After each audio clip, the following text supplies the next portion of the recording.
जय श्री कृष्णा, राधे राधे। जय श्रीमद् भागवत महापुराण की। अगर आपको पूरी श्रीमद् भागवत महापुराण की कथा हिंदी में पढ़ना है तो आप मेरे इस चैनल पर आकर भागवत कथा के संपूर्ण अध्याय हिंदी में पढ़ने का आनंद ले सकते हैं। श्री गणेशाय नमः। श्रीमद् भागवत महापुराण सुख सागर कथा चतुर्थ स्कंद अध्याय 6वां। मैत्रेय जी बोले, हे विदुर, जब वीरभद्र ने सब लोगों को मार पीट कर यज्ञशाला से बाहर निकाल दिया, तब उन लोगों ने ब्रह्मा जी के पास पहुंचकर सब वृत्तांत कह सुनाया। उस समाचार को सुनकर ब्रह्मा जी ने सब देवताओं तथा ऋषि मुनियों से इस प्रकार कहा, हे देवताओं तथा ऋषियों, तुमने यह बहुत बुरा काम किया जो तुम लोग यज्ञशाला में बैठकर अपने कानों से श्री शंकर जी की निंदा सुनते रहे। तुमने यज्ञ में श्री महादेव जी का भाग बंद कर अपना अपना भाग लिया। इससे बढ़कर कोई दूसरा अपराध नहीं हो सकता है। तुमने जो पाप किया उसी का तुम्हें फल मिला है। श्री शंकर जी संपूर्ण देवताओं तथा तीनों लोकों के समस्त प्राणियों में सर्वश्रेष्ठ है। वे श्री परमेश्वर के समान है। मैं उनसे कुछ कह सुन नहीं सकता। अब तुम लोग मेरे साथ उन्हीं की शरण में चलो। मैं उनकी स्तुति वंदना करके तुम्हारा अपराध क्षमा कराऊंगा। इतना कहकर ब्रह्मा जी सब देवताओं तथा ऋषि मुनियों को साथ लेकर कैलाश पर्वत पर जा पहुँचे। उस पर्वत पर पत्थरों के स्थान पर हीरा, पन्ना आदि अपार मणि रत्न जड़े हुए थे। वह पर्वत 4 योजन ऊंचा तथा 300 योजन के घेरे में था। वहाँ असंख्य वट वृक्ष होने के कारण धूप की गर्मी नहीं थी। सदैव शीतल छाया बनी रहती थी। कोसों तक अपनी सुगंध फैलाने वाले विविध प्रकार के रंग बिरंगे पुष्पों से वह स्थान सुशोभित था। वहाँ के वृक्षों पर 12 महीने अनेक प्रकार के अमृत के समान मधुर फल लगे रहते थे। निर्मल जल से भरे हुए तालाब, बावड़ी तथा झरने ऐसे थे जिन्हें देखने मात्र से नेत्र शीतल हो जाते थे। तालाब एवं बावड़ियों के किनारे सारस आदि पक्षी बैठे हुए थे तथा चारों ओर शूक, पीक, मयूर आदि पक्षी मीठी बोलियां सुना रहे थे।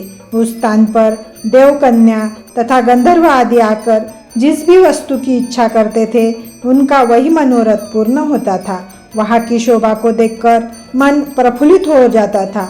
सेतु गंगा नामक जो धारा हिमाचल पर्वत से उतरकर उस स्थान पर आई है, उसमें स्नान करने से चित्त प्रसन्न हो जाता था। उसी पर्वत पर एक विशाल वट वृक्ष था जिसकी ऊंचाई तथा विस्तार 100 योजन था।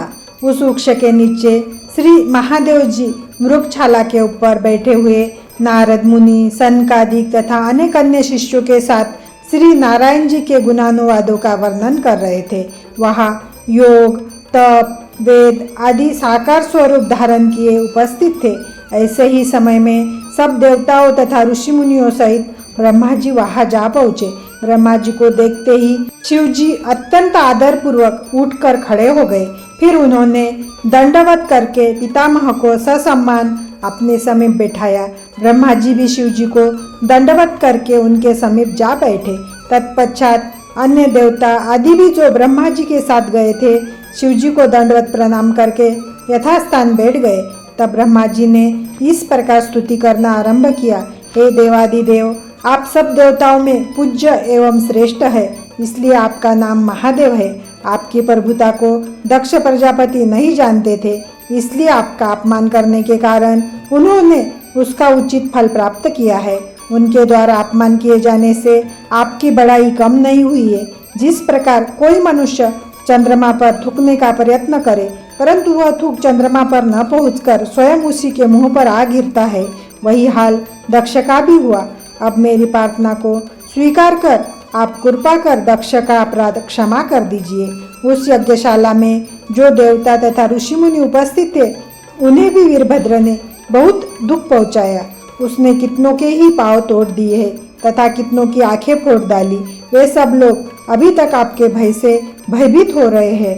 अंततः अब आप उनको धैर्य प्रदान कर ऐसा आशीर्वाद दीजिए जिससे उनके घायल अंग पूर्ववत अच्छे हो जाए। हे परम प्रभु, आप यह भी अनुग्रह कीजिए कि आपकी कृपा पाकर दक्ष प्रजापति पुनः जीवित हो जाए तथा अपना यज्ञ पूर्ण कर सके। संपूर्ण देवता तथा ऋषि भी उस यज्ञ में अपना अपना भाग प्राप्त करें।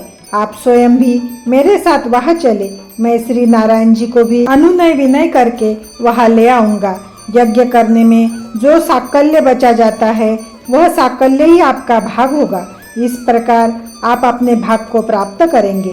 ब्रह्मा जी के ऐसे वचन सुनकर शिव जी अत्यंत प्रसन्न हुए और उन्होंने ब्रह्मा जी से कहा, हे चतुरानन, मैं किसी से शत्रुता नहीं रखता हूँ। मैं किसी अज्ञानी के कहने सुनने को बुरा भी नहीं मानता। सती के शरीर त्याग देने के कारण मुझे कुछ क्रोध आ गया था, इसलिए दक्ष प्रजापति को अपनी करनी का फल प्राप्त हुआ। सती के प्रारब्ध में तो इसी प्रकार शरीर त्यागना लिखा था। अंत परमेश्वर की जो इच्छा थी वह पूर्ण होकर ही रही। अब आप मुझे जो आज्ञा देंगे मैं उसी कार्य को करूँगा, क्योंकि जो व्यक्ति बड़ों का कहना नहीं मानता वह पीछे बहुत दुख उठाता है। इति श्रीमद् भागवत महापुराण सुख सागर कथा चतुर्थ स्कंद अध्याय 6 समाप्त।